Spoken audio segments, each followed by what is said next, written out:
afternoon. Maybe you just say, welcome to the August 1st meeting of the Rotary Club of Beavercreek. And this seems strange to me to be saying August already, but that's just me. I'd like to thank our greeters, Pete Landrum, Ryan Rushing, Eric Marcus for Ticketmaster, Beth Handworker for getting everything set up on here. And I want to thank Pete Bales, Mark Weinstein, and Michael Zwick for the programs. And our speakers they line up, and for Jim Gunkel for doing our website. And Danny, would you like to do the MK? Thank you, Dave. You're welcome. Well, good afternoon and happy August. Would you join me in prayer? O Holy Creator, sustainer of all that is ever will be, accept our thanks for this day and all its blessings. We ask that you guide and direct our club, its leaders, and our actions. Grant that each of us may feel our responsibility to Rotary, to our community, to our country, and indeed to all the countries and peoples. Bless our fellowship here today, and bless this food to the nourishment of our bodies in your service. Amen. Amen. Thank you, Dan. I appreciate that. The secretary is not here today. His brother had passed away. And I've got a card going around here. Hopefully everybody has a chance to sign it. Because I want to drop it off at the funeral home. It's on Dayton Senior. His service is today from 2 to 5. So if you get a chance to visit, it's at Tobias on Dayton Senior. We appreciate it. And our sergeant at arms is gone today for work. So we won't be having a sergeant at arms for it. But are we ready to do the drawing? Happy birthday. The account money? Yes, no, hey, you ready to go? Has anybody lost a Honda key? Key fob? Found it in the back room, and I think it was here from last week. So it could be us or the golf club for the golf outing. People there. I don't know. There's one ticket. All right. The way you check it. So name of that Dennis. 136910. Me. You told me. Actually, go to their Christmas basket. Our report has. 910. 910. So that's 310. It's a week. You got the joke. He's at Line Lens. Oh, yeah. Good Beavercreek just off Grand Charles, so it's still a bus. I got it. No way, Joe. How did you grab it? So, yeah, we have it. I would go. And we were sorry, she's married to me. I'll send her some. Do you enjoy this? It's all the car we love for. Did you? Like we will say, I don't take it, I cannot roll on it. Tell me something. Yeah, no, I understand. Well, make you go right winning, nothing, right, brother. Sorry. No,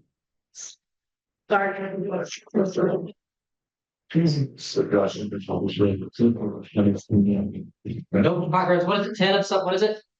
What's the card, 10 of clubs we're looking for? Congress. Yeah, that's Congress, Whatever card you drew, something else. huh? Whatever card you drew, something else. Yeah, that's the right one. happy bucks. Anybody have any happy bucks? Whatever. Nobody happy today? Oh, that's. I have a couple happy bucks. On our annual fundraiser for the Raise a Glass, the fundraiser for the Dolly Parton Imagination Library. Tickets go on sale today, so for $125. They're supporting this child 0 to 5 to go through the program. And then we do have the funds actually raises half of the proceeds to get some funds for the state as well. So that would be helpful if you could do that. Tickets go on sale today. There's some information up here. Other happy bug is, summer is the busiest time for the public library. And I had pulled some statistics. We finished our summer reading club, yesterday. And a grand total just in Beavercreek, we had 2,396 signups. That's people of all ages. For just kids alone, it was 1,766. And the number of minutes read in Beavercreek was 9,058 and 80. That's about 15,000 hours. So, wow. Very good. Are there any other happy bugs? Oh, Mark, sure. I had a happy bug, I probably have a call. I had a happy bug. As you all know, I went on a family cruise last week and the family cruise broke. And so instead of cruising the Caribbean for a week, we cruised the Marriott Courtyard South Beach. Me and my wife and our 5 children and and 5 of our grandchildren. So that was my week. Now I'm going on a cruise and New Year's, so maybe it won't be canceled. Okay. Hope you get to make it this time. Our speaker today is Adam Dyer, the cybersecurity expert. And I like to, Brian. Yeah. Brian Lampton's gonna do an introduction. Thanks, sir. All right, thank you. Even though it's really big font, I still need my glasses. Gotta get both so. Ladies and gentlemen, I am pleased to introduce a member to our club. Mackenzie Blair, will you please stand and be recognized? Born and raised in Enid, Mackenzie attended Greenon and the STEM school there in Springfield. She was on the bowling team and they made it to the state finals 3 years in a row. However, they were unable to bring the championship home to Greenon. She earned enough college credits to finish at the Wright State University a year early, earning her bachelor's degree in finance. She was president of her sorority, Delta Zeta, and vice president of the Queens Club. She's a financial analyst at James Investment Research. So when I asked her where the interest in finance, did you get that? Where the interest? In finance comes from, she indicated she always liked math and she thinks the stock market is gold. So just so you don't think she's a complete nerd, she is a purple belt in mixed martial arts with a focus on Taekwondo. So be nice. She still enjoys bowling and loves to travel. She lives with her boyfriend Matthew at Bellbrook. They met in high school. He is a chemist. The coolest place she's ever been was France when she studied abroad while attending Wright State. She met the actor Grant Gustin, who played Flash Gordon. They were at a Broadway play, and after the show, he came over and signed programs, and you got a picture with him. She would very much like to travel to Iceland to see the Northern Lights. Mackenzie's Rotary sponsor is Beth Handworker, and Beth, I assume you'll be doing the honors this afternoon. Mackenzie, you may be seated. Well, these words apply not only to our new inductee, but for all of us. Membership in Rotary is a privilege. Members are given the opportunity to become more involved in the community and provide aid to all parts of the world. Involvement is the key for getting the most out of your membership. Volunteers serve on a committee. These activities will help you get to know your fellow Rotarians, along with learning and developing leadership and organizational skills. Beavercreek Rotary is the service club of choice for those who make Beavercreek the wonderful community that it is today. Beavercreek Rotary was founded on May 12, 1973. And a few of those founding members are still with our club. Paul Harris in 1905 started Rotary in Chicago. By 1925, Rotary had grown to over 200 clubs with over 20,000 members. Today, over 1.2 million members in 200 countries around our globe. Rotary members are expected to attend our regular meetings and by visiting neighboring Rotary clubs when you can't make our Friday lunch. Eric will expect a prompt response to your quarterly invoice. We expect you to participate in the Paul Harris Fellow Program. But most importantly, involvement in our club activities. Leaders are doers, not watchers. There are very many projects to be involved with in our club. So be sure to pick one that suits you the best.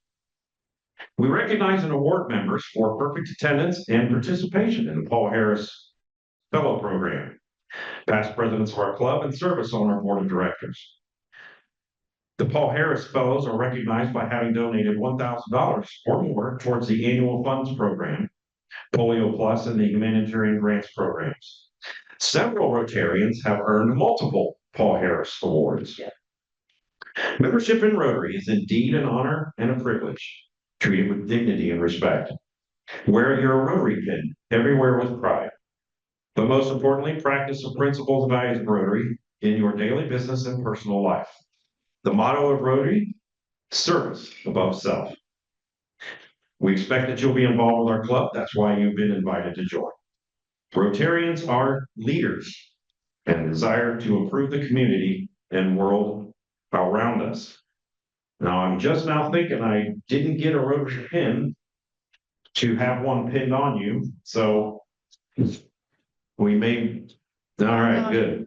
Mayor's gonna go grab it. So at this time, Mackenzie, Beth, would you come forward? And hopefully we'll have a pin.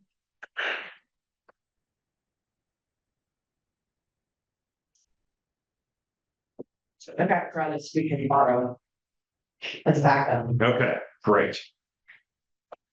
Go ahead and Sticker? stand Would you like- nicely, of course. Yeah. Oh, yeah. Yeah, gotta have your photo How operator. about that? Listen. All right, what's your name? 21, Lisa Lemberg. This one.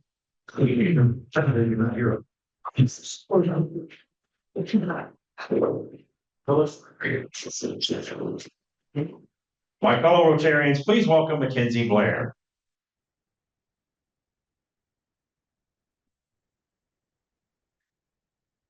All right.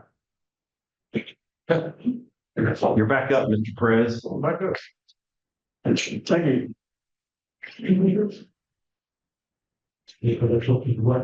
I know you're on vacation. Yeah. That's a cool. Too much glare? Too much, take it up, got it. Our speaker for today is Adam Dyer. He is a cybersecurity expert. And these days and times, I think we all know that you can't have too much security. And somebody that knows something about it can give some tips on it. And I'd like to introduce Adam Dyer. Would you like to come up?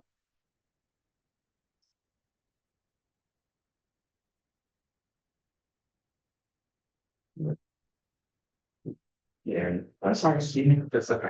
We need a speaker sticker, your son, don't we?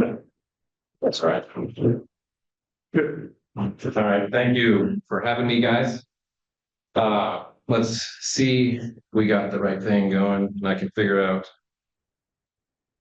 1, 2, Good? that's the front one, all right. So, I met the mayor a number of weeks ago, I guess a couple months ago at, Beavercreek Chamber. And I visited once shortly after that. What is my background? I spent 20 years on the Air Force Base there doing offensive and defensive cyber activities that I can't talk about. And after I spent so many years in the industry, they started to move me further away from the mission, supporting the actual people on the ground. So I decided to take my experience outward into the community that I've been helping all along, my church and small businesses, my parents, and other people, family, and neighbors that would have these same cybersecurity issues and questions, and turned it into a business where I bring my experience into small businesses that normally think, oh man, I can't afford that. It's too complicated. I haven't been hacked yet, so I'm fine. All the common things that I've run into these last couple of months running my own business. So what I've got here for you today is a bit more interactive. People ask me, how do I beat AI? How do you beat AI? How do you beat AI? That's the question over and over. And I beat it in person. I do all of my trainings for all of my clients in person to answer the questions that you actually have, the misconceptions, what does this mean? Is this safe? And I can stop the presentation and I can really dig into questions with the different clients that I work with individually. I work with a plumber, they have different questions than a bank, who has different questions than a dentist office. And while an AI can generate you something and you can click through it, have you learned anything? No. And that's what many of the bigger cybersecurity companies are doing. They're giving these presentations that nobody's learning anything from. So I have here, I call it unhackable. How can you make somebody unhackable? Their computers, right? They're always breaking. But you can help someone learn these cybersecurity principles to become unhackable. So you don't fall for the phishing. So you don't get social engineered. All of these different terms that maybe you don't fully understand, but they're coming across on the news. They're coming across when you're hearing it on social media and all of these different places. These terms are coming up, and it's my job to define them so you know how to defend yourself. Because it's safer for everybody if everybody's trained. And that's my goal, train everybody. So here we go. This is an example of a presentation that I give to businesses to start out, just to lay the ground floor, to establish what a business needs to know in order to start being more secure, to be intentional. I have a whole separate line for actually for churches and not-for-profits, or for a lunch and learn, how to keep your family safe. And that's a different set of presentations. But here in the business world, we're going to give a business flavor. All right, let's see.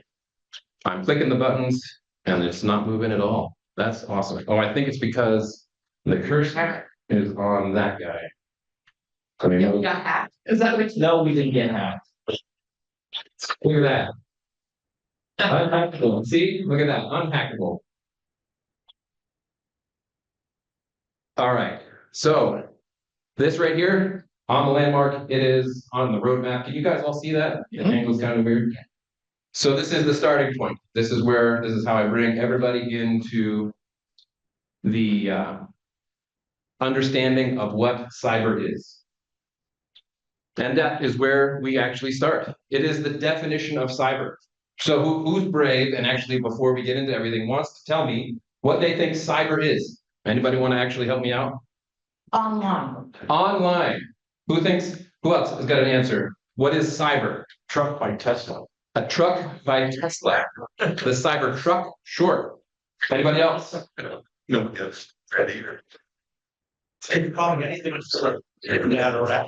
So, Anything on the internet. or a club, like, That is correct. It is online.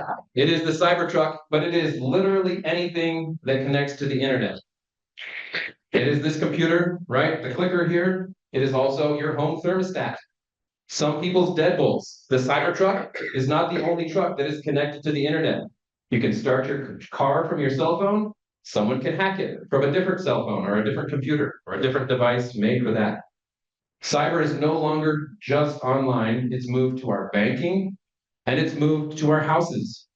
Someone can control or access the rest of your network by hacking your thermostat. They can open the door to your house without them even being there. And so it becomes both a online and a in reality problem. So how do we talk about this with business? With your tradesmen coming out to your house, how do you pay them? On their cell phone? What else is on their cell phone? What other details about your personal information? What are the details about their company?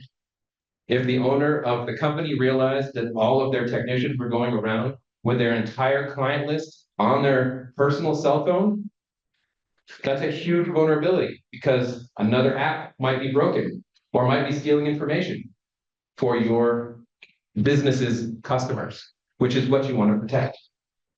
So those are the kinds of things. We introduce cyber because it's this weird word that's kind of come into existence only recently, and it's spreading out to cover more and more things.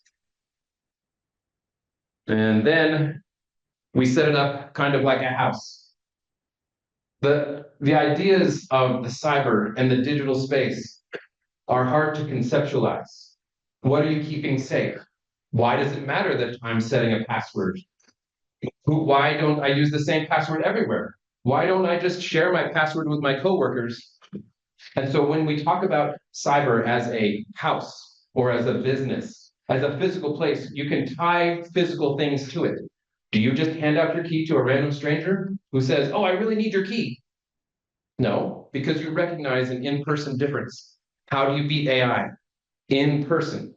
If a random person's asking you for your key to your house because it's urgent, you say no, because you can recognize in person that you're not going to hand it out. Those same things are happening when you get a text on your phone. It's like, "Hey, you were just recently, you have an unpaid toll bill." Anybody got the unpaid toll bill? Right? In a state that you haven't driven in? What about unpaid tax liability? Who are you're gonna just pay a random stranger your tax bill? No. So we tie it to the house, sharing the key to your front door. But you don't want to have the key to your document safe be the same key as the key to your front door, be the same key as the key to your car. You have multiple things. You don't want someone to take that one key and use it everywhere that you go. And that is what different passwords mean. So that they can't steal a password from somewhere insecure, maybe like a bus lock, right? That's not a very good key. Anyone can break into those. But if you have the same key for a bus locker, and then your home, and then your document safe, maybe you have some firearms. Do you want that same security for all of these different devices? No. So that's why we use different passwords. All right, and of course, because it's recent and relevant, we talk about Kettering. How did they get hacked? Yeah. Right? Unauthorized access, which means generally, and I did not speak with the IT team there, a weak password. Someone shared a password or a key with the wrong person. Or they had the same key for their Kettering account as they did for maybe their home. And someone hacked their home account and then got to their Kettering account. And then from one account, they can move to another account because once they're in the front door, they can pretend to be you. And they move throughout the building. And so in these trainings that I give, I talk about the importance of every single worker. It's not just the high ups, it's not just the accountants. But if your service person, your janitor, has an account in your organization, an attacker can use that account to get to their manager, from the manager to the vice president, or over to financial. Each escalation is possible once they get in the network. So again, how do we beat AI? How do we beat these attackers? By training each individual on how important their security posture is, their role. And we help management train their people like, this is very important.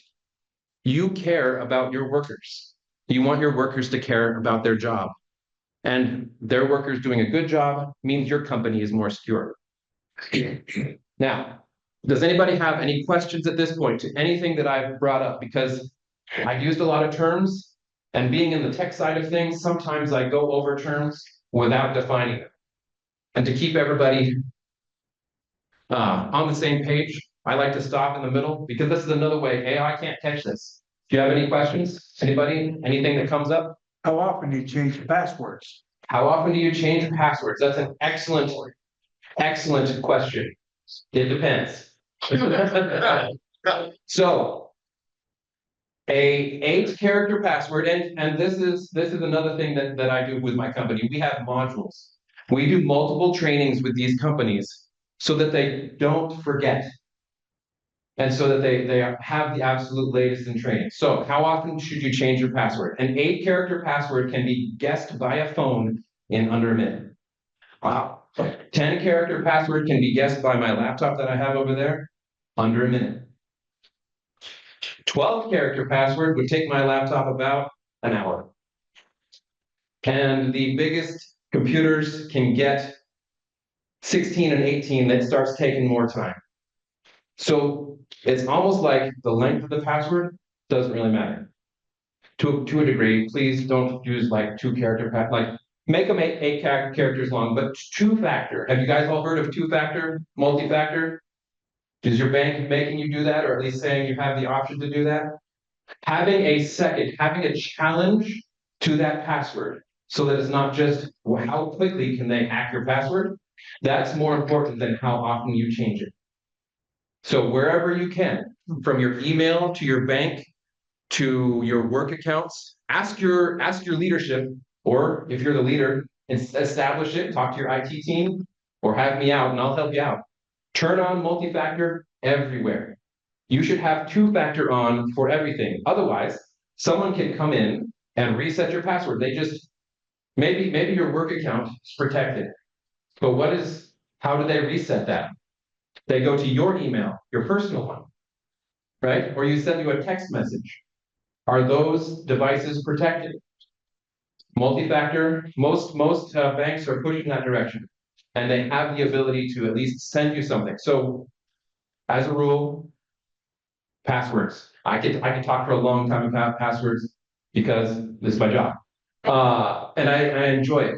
Make it about 16 characters long, 20 characters for your bank, okay? How do you remember a 20-character password? Password. You write it down. That's it. No, you write it in a book.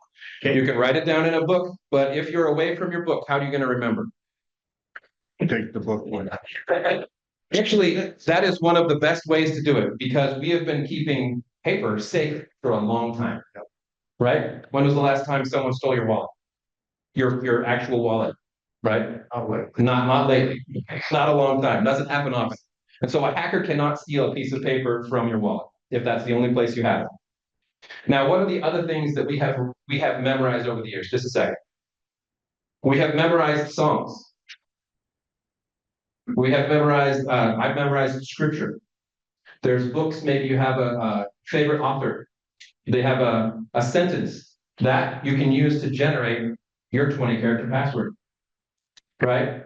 You don't, the AI is starting to guess things more quickly. That's why you need a longer password. But it doesn't know what your favorite song is. Well, it might. But maybe it doesn't know the song that your child sang, or maybe the lullaby, right? You have your sibling, or the silly words that your kids used when they were young to say a different way to spell it. And those things that you'll remember forever. It doesn't matter how long it's been. There are plenty of things in your life that you are already remembering forever. Don't make a password that's really hard to remember. Remember the things, because it's a positive memory. So now you have a long password and you're remembering your children or other memories of family times. Anyway, those are the methods that I teach, and we have a whole password module, and I don't want to take up all of our time talking about that. Well, you had a question. Yeah, a lot of companies, Microsoft, Google, are pushing me to use pass keys. That's right. And I've been hesitant because I'm not understanding why that's better than passwords. Okay, so anybody else see the passkeys or heard of those in recently? They coming up. So what the passkey is, instead of, and this is a little bit more complex, but it replaces the username plus password with an encrypted. It's an encrypted key, and they store it on your computer. So there's no password to hack ever. And so yes, it is good to do that as long as it is on the computer that you own. Or I wouldn't put it on a phone. I would put it on a computer that you own, because that saves it on that computer, that key. And you can go to that website then and log in, because your computer will provide that key. Now, So you don't have to type a password in, it just sends the key because it knows who you are. I use multiple computers, Right. and was that, When you create a key, it is saved on one computer. and if I go to use another computer, then what? It's going to ask you to authenticate with that first one. That key is a unique key, and that's how they make it more secure. A passkey is more secure than a username plus a password, because a passkey cannot be hacked. It is unique to that one computer accessing. Is it more secure than two-factor? Nothing is more secure than two-factor because you need that prompt. You need something else that you have. Security is built on layers. So two-factor means two things that you have. So password is something you know, and a second factor is something that you have. And then a third factor is something that you are with your thumbprint or a face scan. Like those are additional factors, and that's how multi-factor works. You got a question? Yeah, I was gonna say, so like, sometimes when you log into Google, it sends something to a Google app that you have to open and Yes. say, is that a passkey or is that a two-factor? That is a second factor. So it is something that you have. You have a phone, and up comes a little notification that says type this code into your browser. That's how the second factor is sometimes a text message or an email with a 6-digit code. And that is more secure than just a username and password, because wherever you are over here, you try to log into your bank, then you have to have your phone in order to make that login work.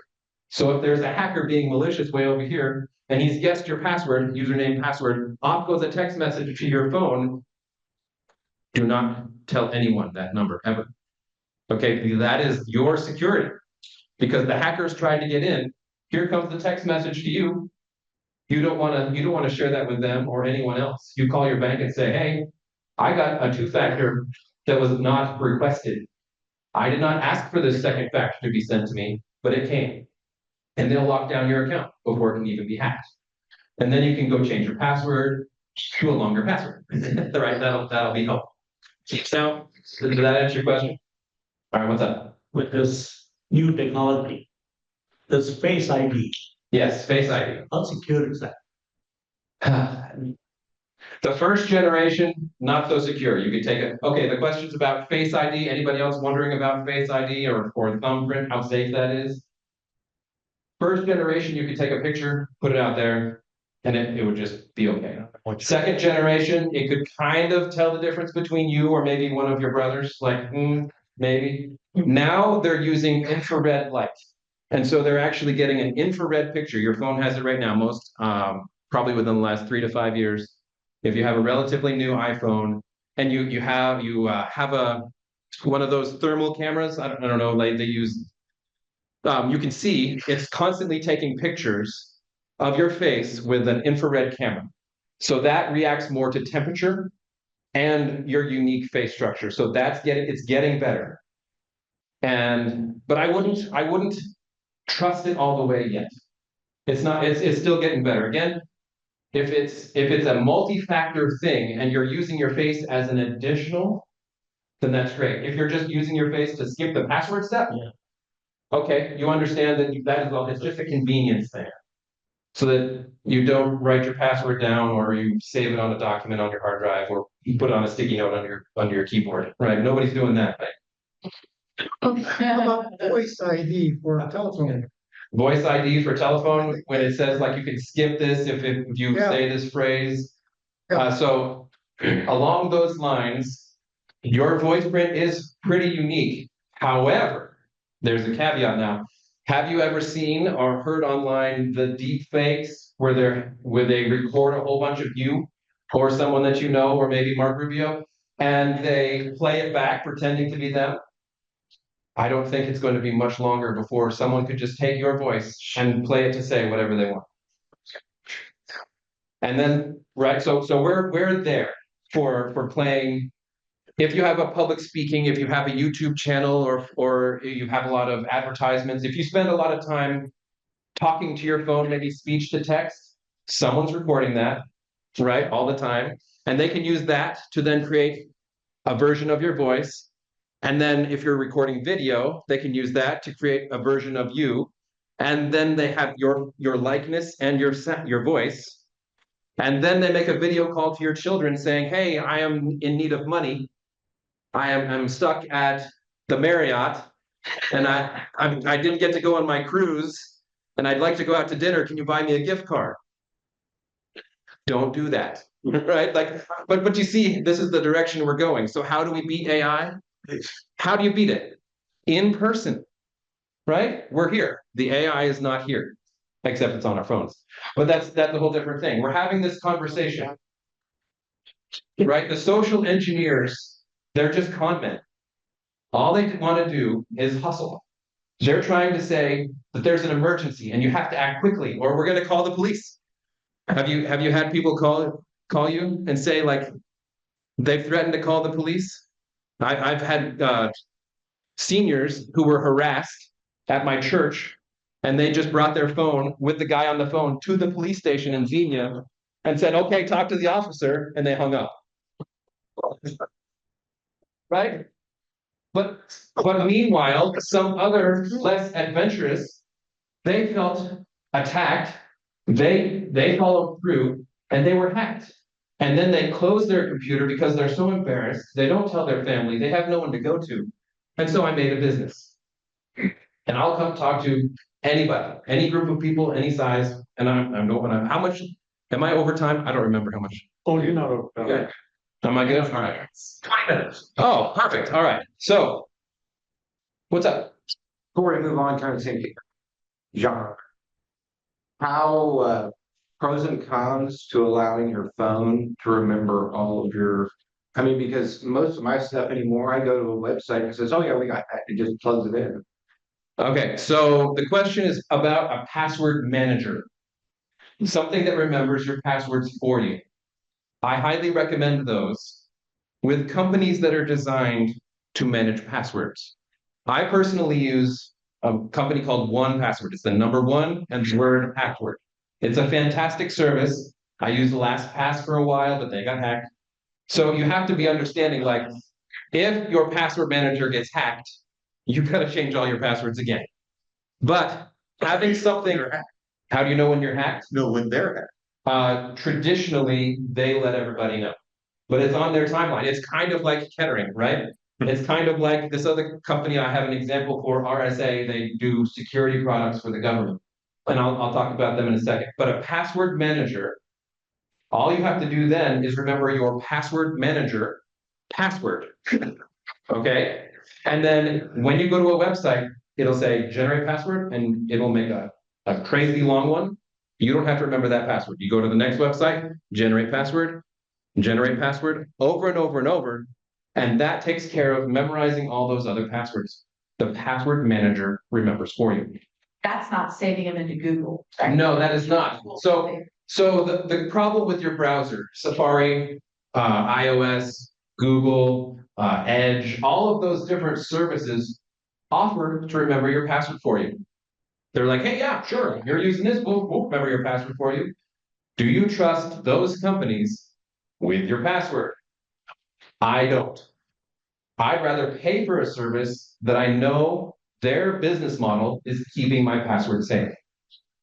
So on password managers stuff, you talk a little bit about ones that keep it, for instance, where you want it, either on your computer or in like Dropbox or iCloud or someplace like that, that's secure, or ones that stored on their own servers.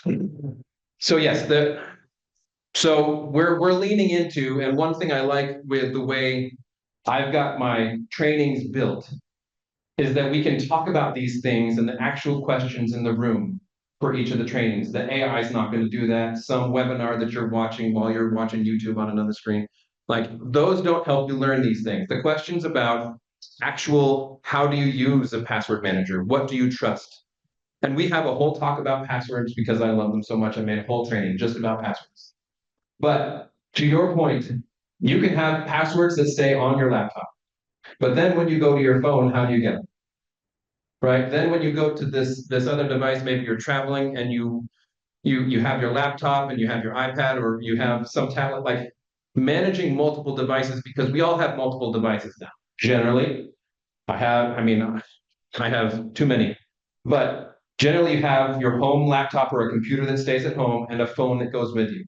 And if you want to be able to get passwords in both of those locations, then a password manager that runs on both of them is the best bet. Now, I use a cloud service whose job it is to keep passwords safe. I don't even want to be responsible for making sure that my home computer is safe. Because if someone hacks my home computer, I want my passwords to be guarded by a company who's designed and audited to make passwords safe. And so that's why I don't host my own, because I could save them on my own computer and encrypt them there, and then it would just be me. And I could keep them safe, and I could copy it to my phone, and I could like do all these other things, or maybe not even access that secure stuff on my phone, like save it just for the computer. But again, we're trying to balance convenience with actually safe passwords. And so if you're more likely to use a safe password if you have the password manager, then please use the password manager that's stored in the cloud. Otherwise, you're writing it down, you're copying it over, maybe you share a document or you plug a USB drive in. There's so many different ways to move the passwords around. I feel like I've been talking about passwords for a while, but does that answer your question? All right, again, I can talk about passwords. So we'll move on from there. RSA, another company, I don't know if any of you guys have heard of it. They're a security company, and their job is to keep government systems safe. They have special key fobs with numbers on them. They got hacked. Why do I talk about RSA? Because even the most advanced security-focused companies are getting hacked. So when I'm talking with smaller businesses, they say, oh, we're not big enough. Oh, they're not going to care about us. That might have been true 10 years ago, but now with AI and with cloud computing, they are attacking everybody, all businesses and people, all the time. It's like a big airport parking lot, and they're just checking every single door all the time. Every single door. It is not targeted at you anymore. It's targeted at everyone. And they will find any vulnerability. So if Windows doesn't update on time, they're looking at last week's patch. What didn't they fix? If you didn't let your computer update and restart, they're going to go after the vulnerabilities that Windows has fixed now, but you haven't updated to yet. So when you're at a business and your boss is like, you got to update, you got to restart your computer, or your IT team sends out an email and you're like, no, I'll get to that later. Or you have a little pop-up that comes up on your laptop. Oh no, we got to restart. I'm like, nah, do it tomorrow. Do it tomorrow. Oh man, I'm in the middle of something, do it tomorrow. Never. But all of these little inconveniences, okay, you know what? I'll let it restart and I'll go get a cup of coffee. Those are the little ways that's like leaving the window down a little bit in the parking lot, or maybe the trunks open a little. It's not protection, because they're always, it's so cheap now to attack literally everybody all the time. That's what they're doing. They switched their business model from going for the big ones, getting hundreds of millions of dollars, to going to the small guys and getting tens. They get $10,000, they get $20,000. They're in and gone. They're really hard to track. They come through different countries. It's local in the US, or it's abroad, China or Russia, or what was that? Some coming out of Ireland. North Korea. North Korea. Sometimes I don't see as much internet traffic coming out of North Korea as I do from China, but that's a whole different thing. So we'll keep powering on here.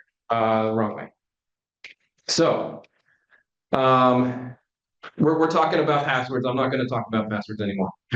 Right? Okay, but we can't have a little quiz. What is the most common password across the internet right now? Password. 1, 2, 3. Zeros. So close. I haven't heard it yet. Anybody else? A, B, C, D, E, F, G. 1, 2, 4. 1, 2, 3, 4, 5, 6, 7. 5, 6, 7, 8. 8.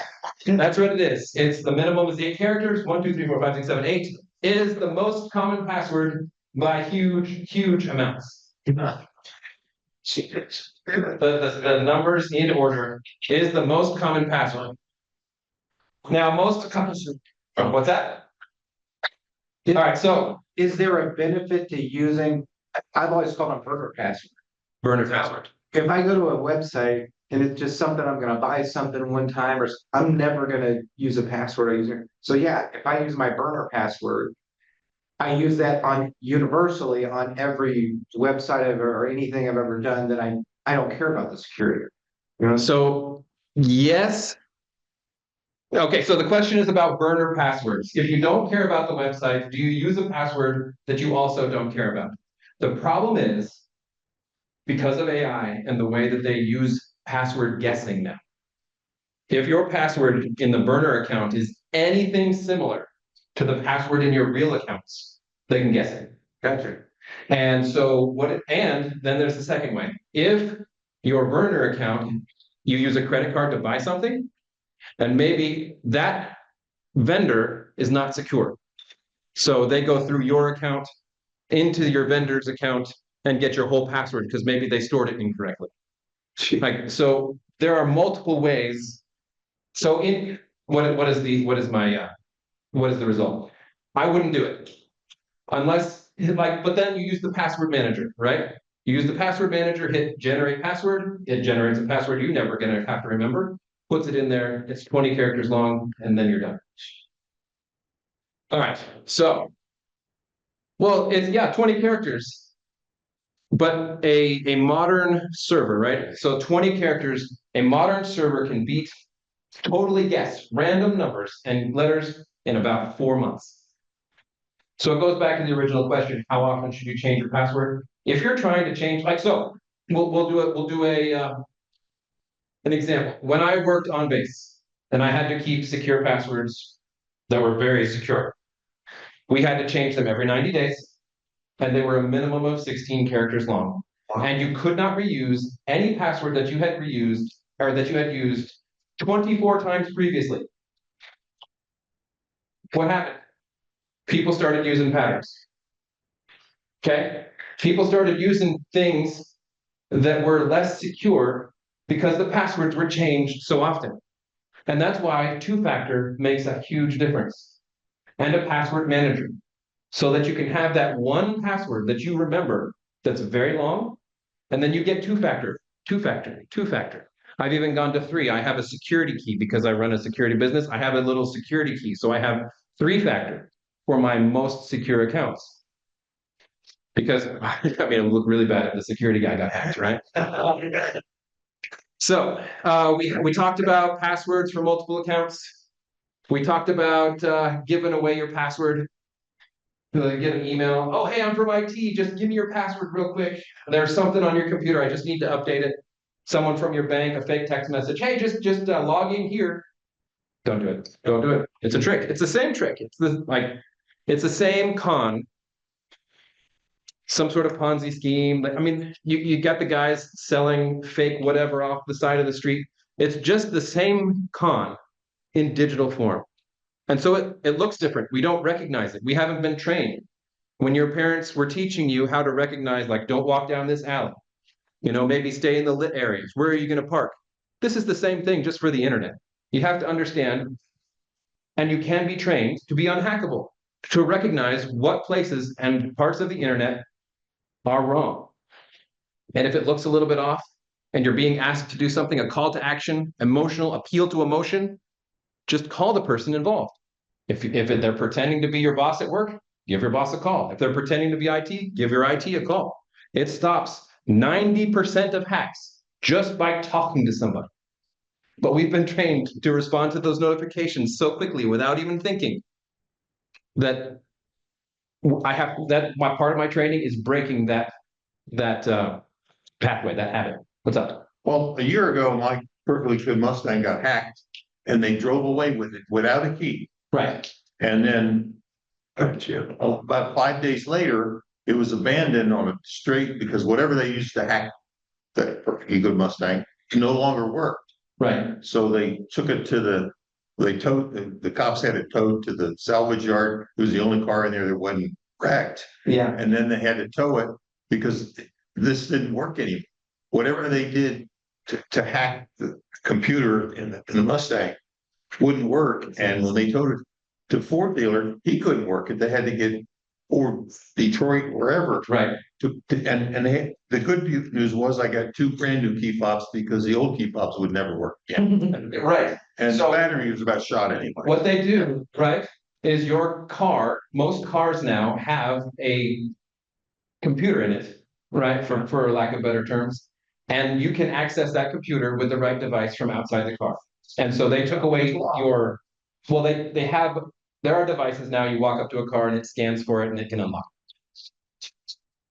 So, we have the convenience of the key fob or the remote start or the push button start. All of these convenience come at a cost.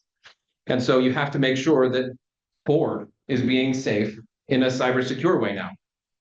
And it's hard to do. So, like, all right, let's keep going because, let's see. Senate, buy new, get installed. So I talked about a lot of these things in the question and answer time. So let's see. Yep. Basically, what we do, and this is the kind of training that I like to give.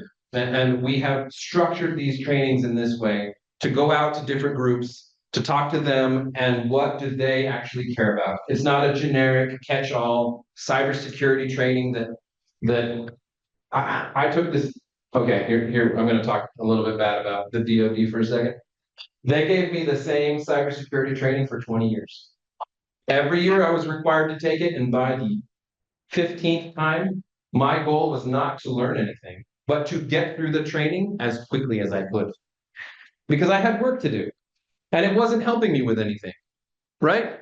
So if your company, or if your IT department, or if you're being required to do this training anyway, why not make it good? Why not make a difference for the people that are working for you, or the community that you're in, your church, the seniors in your church, or even the young kids? They're so quick to their phones now, but they're bypassing their brains. Like, it's just like, oh, I've got a text. Oh, I've got a text. They've been trained by notifications for 5-10 years through their formative years, and they don't think about it. They have to be untrained to respond to a text like that. It's a completely different structure of, and so we can teach and train to any generation because we talk about it with them. What are their concerns? What are your concerns? Just like here we did today. So this is, those are the services I offer. That's the path to get unhackable. We have further training, but this is me. Cyberweb Services is the company I made to help people, not just computers. Are there any other questions we got? I have a handout that I can pass out for everybody, and I have my business card if you have a group that you want me to speak at or something like that. Yeah? Spam phone calls, Spam phone calls. do you just not answer them, or if you're careful not to say anything, can you answer just in case? So the question about spam phone calls is super important, right? I run a business, I get calls from numbers that I don't recognize all the time. So I answer them. Generally, you can tell because of 3 to 5 second delay, right? All right. Connecting, hang on. But so yes, they're okay to answer. They're not going to harm you to answer them, but you don't need to talk to them. Don't feel compelled to be polite because they're not going to be. Or they might fake it, but their goal is to entrap you or to Keep you on the phone. well, it's keep you on the phone, but to actually push. It's to emotionally manipulate you into feeling bad for them or to feeling like you need to do something. And so the longer you're on the phone, then like the deeper the hook gets and the harder it is to identify what's going on. So yes, if it comes up and it's not like, oh, this is family that they got the wrong number, might just hang it. So there you go. I talk to them in a foreign language. That is wonderful as well. That would be confusing. I thought I saw more questions. All right, we'll go with. I read a disturbing article. It happened to be about a cybersecurity company, Palo Alto Networks. Yep. Their earnings were down, and the discussion went along. The reason that their earnings were down is because corporations were making a business decision that it was cheaper to be hacked and pay off than pay for their security. Oh my God. So yes, the comment is about it being more and more expensive to pay for cybersecurity protection than it is to pay the ransom. There's two sides to that. Number one, I have a small business and I'm really affordable. But number two, You help MGM out. so I got to grow a little bit before I can handle that level of responsibility. But what I want to say is, while it is affordable for companies to pay the ransom now, the ransom is getting higher and higher and higher, And cybersecurity insurance providers see what you're doing. And they are costing more and more for cybersecurity insurance for corporations, and their payout is less and less. So you might get hacked, and I heard about a company that was hacked for $100 million. Jeez. Right? $100 million, zero money recovered. Zero. I read another article about when corporations hack like Kettering was, they go to their insurance company and their insurance company then goes to a separate company that has experience in negotiating with these, with the criminals. Yes. To get a better deal. So yes, there are companies that specialize in negotiating with terrorists, for lack of a better term. Right, but if we have a policy of not ever paying, right, then we don't even have to worry about that. And honestly, at this point, guys, this is serious. Your private information is most likely out there on the dark web already. So there are actions that you can do to freeze your credit, and we could talk about that after. Freeze your credit no matter what. Even if you don't think you've been hacked, you, your wife, your kids, your grandkids, anyone can steal a social and start opening up accounts. I'm getting the time though. No, No. question. Question. So to wrap up Kettering, so did they have to pay a ransom to get all their services back up and running? I do not think that has been publicly released. Okay. Oh. How do you stop spam emails that don't let you unsubscribe? You cannot. Yeah, it is in the best interest of both Google, who's making money off of, or your email provider, right? So there is a conversation about who's making money off of you. That's a different one. I generally do that one about home internet safety. But if you are not paying for a service, you are the product, right? Do you pay for Gmail? Do you pay for Google search? Do you pay to use OpenAI for ChatGPT? Do you pay for iMessages? Do you like any of these services that you are using but not paying for? You are the product. They're selling what you do. They're tracking your everywhere you go on the internet, the things that you're searching for, the things that you talk about. If you do voice to text, those are the things. You are the product. And so when we go back to, I can't remember your question. Unsubscribing from spam emails. There is no motivation from anyone involved to stop sending you spam because it's making money for somebody somewhere. Right, intercepted at the ISP level. Like I have a Norfolk account and I can specify a domain and it'll take everything from that domain and never sell. So the problem with intercepting at the domain level account is domains are so cheap right now that they can generate 50 million without any problem. And you can't like keep up with that. Like Going up every day. Well, hey, you know what? Not everyone's as willing as you are to be that proactive. So a bigger question, is there anybody who's taking responsibility of catching these crooks? So the responsibility of catching the cyber attackers falls to, I would say, the government of the countries where they reside in. And some of those governments may not be motivated to stop their hackers. North Korea. And some of them might actually be benefiting from the money coming in. Again, that's all alleged. I'm not making any claims. For all the phones listening in the room, I do not know. Any other questions? We good?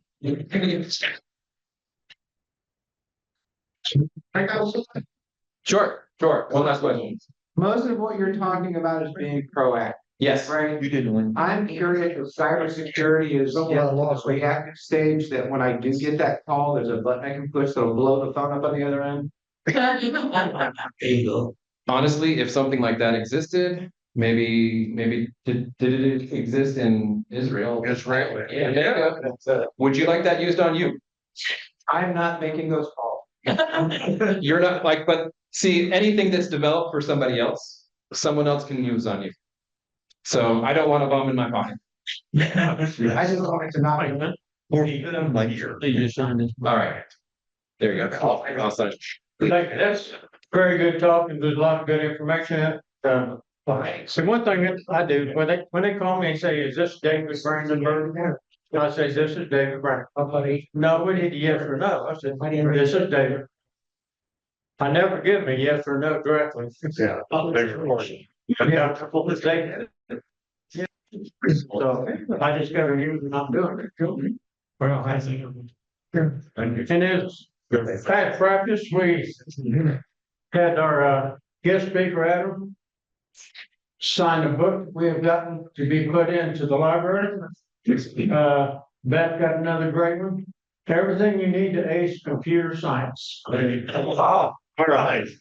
That's very fitting for our speaker today. I'll get a picture with him in this book. Next week's speaker is Dr. Kelly Blankenship from Dayton Children's Hospital. Our greeters will be Amanda and David Hayes. And keep an eye on upcoming things on our Facebook page and for Beavercreek Rotary.com. If you see anything, what's going on and stuff. Is there anything else for the good of the club? Yeah, listen to the podcast. That was great. Oh. And it's 91 days to Halloween. And thank you for wearing your Halloween shirt, your Hawaiian shirts. Right, Halloween shirts. Oh. Y'all rise for the pledge? I pledge allegiance to the flag, United States of America, and to the republic and one nation under God, indivisible, liberty, justice for all. Thank you all for coming today. Everybody have a great week. And if you get it.